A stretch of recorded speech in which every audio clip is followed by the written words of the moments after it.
Assalamualaikum warahmatullahi wabarakatuh.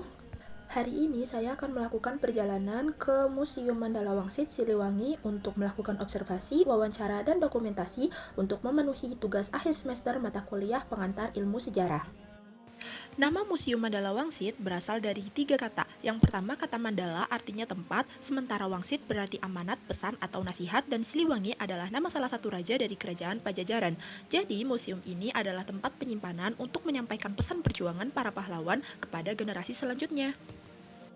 Awalnya, bangunan Museum Mandala Wangsit Siliwangi adalah bangunan rumah opsir Belanda yang dibangun pada tahun 1926. Museum ini didirikan dan diresmikan penggunaannya oleh Panglima Komando Daerah Militer 3 Siliwangi, Kolonel Ibrahim Aji pada tanggal 23 Mei 1966. Dahulu, tempat ini juga pernah dijadikan markas militer dan menjadi sasaran utama serangan Angkatan Perang Ratu Adil atau APRA di bawah pimpinan Kapten Raymond Westerling.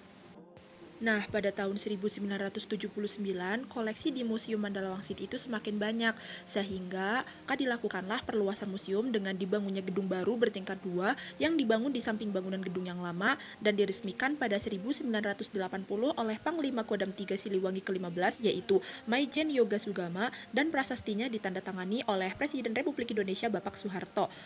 Berdasarkan hasil wawancara dengan kurator Museum Mandala Wangsit Siliwangi yaitu Bapak Oih Solihin, jumlah koleksi di Museum Mandala Wangsit Siliwangi lebih dari 1.450 benda.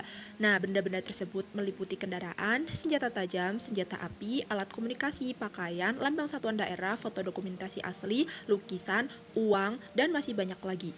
Di ruangan museum ini terdapat 3 kategori bangunan. Yang pertama adalah kategori pra-kemerdekaan, yang kedua adalah detik-detik kemerdekaan, dan yang ketiga kategori pasca kemerdekaan.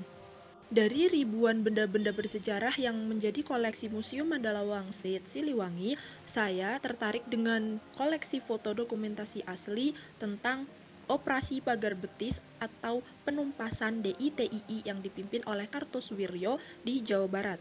Operasi Pagar Betis ini dilakukan karena adanya pemberontakan dari ideologi Darul Islam Tentara Islam Indonesia atau DITII di Jawa Barat yang merupakan salah satu krisis keamanan internal yang paling mengancam dan berkepanjangan pada dekade awal kemerdekaan Republik Indonesia. Secara fundamental, konflik ini disebabkan oleh Proklamasi Negara Islam Indonesia atau NII oleh Sekar Maji Marijan Kartosuwiryo pada 7 Agustus 1949.